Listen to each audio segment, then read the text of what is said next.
CHAPTER XXIII. Of Bunny Brown and His Sister Sue, by Laura Lee Hope. This recording is in the public domain. CHAPTER XXIII. An Automobile Ride. Bunny Brown and his sister Sue had often talked about giving a Punch and Judy show. They had often seen one at picnics or at church sociables, and Bunny knew by heart a few of the things Mr. Punch had to say. He did not stop to think that perhaps he could not get behind the curtain and make the little wooden figures do the funny things they were supposed to do, and he did not know where he could get the queer little doll-like figures. "But I can do something, anyhow," said Bunny, who was a very ambitious little boy. Ambitious means he was always willing to try to do things whether or not he was sure he could really do them. "What can I do?" asked Sue. "I want to make Aunt Lu happy." "Well, you can be Mrs. Judy part of the time," her brother answered, "and you can pull the curtains over when Mr. Punch has to change his clothes, and things like that. I'm going to be Mr. Punch." "And wear the lobster claw?" asked Sue. "Yes, on my nose. That's what I got it for. I can make little holes in each side, and put strings in them, and tie the lobster claw on my nose with the strings around my head." "It'll be fun, Bunny. I wish it were time for the show now." "Oh, we've got lots to do," said the little boy. "We've got to tell Sadie and the rest of 'em, and we've got to get tickets and put up a tent." "A tent?" cried Sue. "Where is a tent?" "That's so," admitted Bunny, looking puzzled. "We haven't got a tent. But we can have the Punch and Judy show in our barn," he went on quickly, "and you can stand at the door and take the money and sell tickets. That is, when you aren't being Mrs. Punch." "Aunt Lu won't have to buy a ticket, will she?" Sue wanted to know. "Course not!" Bunny cried. "She's company.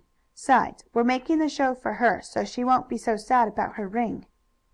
"I wish we could find it for her," Sue sighed. "So do I," came from Bunny. "But I guess we never shall.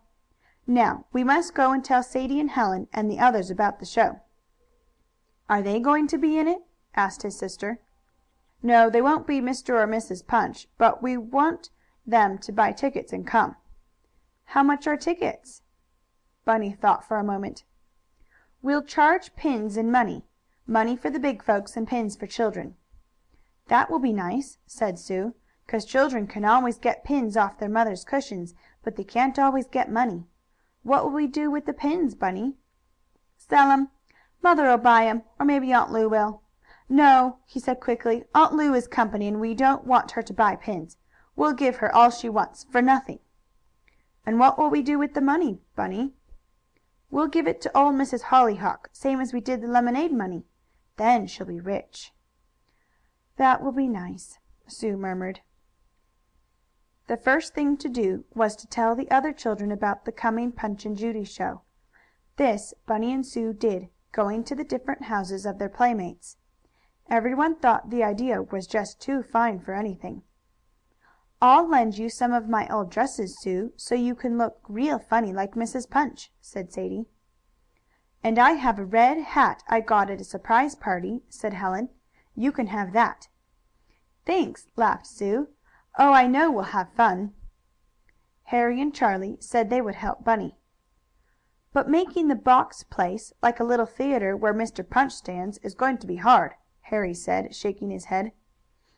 "I'll get Bunker Blue to help us," said Bunny. "We could ask Uncle Tad, but we don't want any of the folks to know what it is going to be until it's time for the show." "Oh, Bunker can make the little theatre all right," Charlie said, "and we can help him." "George Watson would like to help," suggested Harry.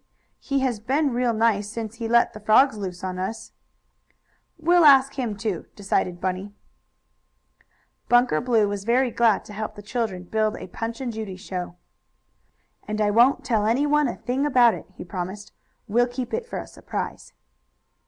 Bunker was just the best one Bunny could have thought of to help, for Bunker worked around Mr. Brown's boats, and could get pieces of wood, boards, nails and sailcloth to make a little curtain for the tiny theatre where Bunny would pretend to be Mr. Punch. The day after Bunny and Sue had thought of the plan to make Aunt Lu not so sad, by giving a little entertainment for her, the children went out in the barn to practice. Their playmates came over to help, though there was not much for them to do, since Bunny and Sue, and more especially Bunny, were to be the whole show. Bunker had not yet made the tall, narrow box inside of which Bunny was to stand and pretend to be Mr. Punch, but they did not need it for practice. Bunny and Sue had told their mother they were going to have a show out in the barn, but they did not say what kind, nor tell why they wanted it. But they had to say something, so Mrs. Brown would let them play there, and also let them take some of their old clothes in which to dress up. "Have as much fun as you like," said Mrs. Brown, "but don't slide down in any hen's nests with eggs in them," she added to Sue. "I won't, Mother." Bunny fixed the hollow lobster claw with a string in a hole on either side of it, so he could tie it on his nose. Bunker bored the holes for him with a knife, and cut the claw so it would fit, and when Bunny put the queer red claw, shaped just like Mr. Punch's nose, on his face, the little boy was so funny that all his playmates laughed. Then, too, when Bunny talked, his voice sounded very different from what it did every day. If you will hold your nose in your hand and talk, you will know just how Bunny's voice sounded. "Oh, it's too funny!" laughed Sadie. "I know it is going to be a lovely show. Your Aunt Lu will be very much surprised." When Bunny practiced in the barn he did not wear the lobster claw on his nose, except the first time, to see how it looked. "It's too hot to wear it all the while," he said, "and it makes me want to scratch my nose, and when I do that I can't talk. So I'll put the claw away, and only wear it on the day of the show." Of course Bunny and Sue could not give a Punch and Judy play like the real one, which perhaps you have seen. They did not have the wooden figures, like dolls, to use, and they were too small to know all the things the real Mr. Punch says and does. But Bunny knew some of them, and really, for a little boy, he did very well. At least all his playmates said so. In a few days Bunker Blue had the little theater made, and as he brought it up to the Brown barn in a wagon, carefully covered over, no one could see what it was. George Watson had been asked to help, and he had made tickets for the play. The tickets, which George printed with some rubber type, read: "Fine Big Show, by Bunny Brown and his sister Sue. In their barn. 5 pins or 5 cents to come in.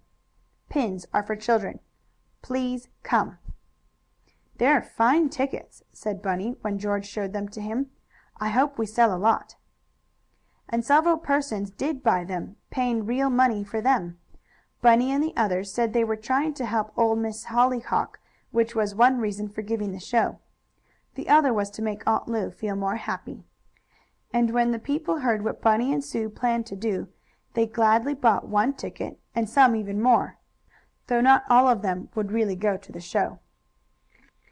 One day Bunny and Sue went down to Mrs. Redden's toy shop. She bought a ticket from them, and Sue and Bunny each bought a penny's worth of candy. Coming out of the store, the children saw an automobile belonging to Mr. Reinberg, who kept the dry goods store. He was just getting out of the automobile. "Oh, Mr. Reinberg, please give us a ride," begged Bunny. "All right," answered the storekeeper. "Get in and I'll give you a ride. That is, if your mother will let you go," and he hurried into the post office, which was near Mrs. Redden's store. "Get in, Sue," said Bunny. "We'll have a fine ride." "Oh, but he said if Mamma would let us go. We'll have to ask her."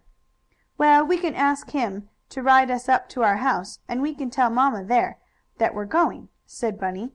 "Then it will be all right."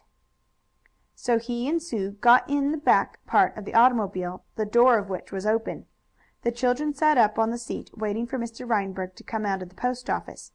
But he stayed there for some time. Bunny and Sue thought it would be fun to sit down in the bottom of the car and pretend they were in a boat. Down they slipped, making a soft nest for themselves with the robes or blankets which they pulled from the seat. Mr. Reinberg came out of the post office. He was in such a hurry that he never thought about Bunny and Sue having asked him for a ride. He just shut the door of the car, took his place at the steering wheel, and away he went. He did not see the children sitting down in the bottom, partly covered with the robe, for Bunny and Sue, just then, were pretending that it was night on their make believe steamer, and they had gone to bed. And there they were, being given an automobile ride, and Mr. Reinberg didn't know a thing about it. Wasn't that funny? CHAPTER 24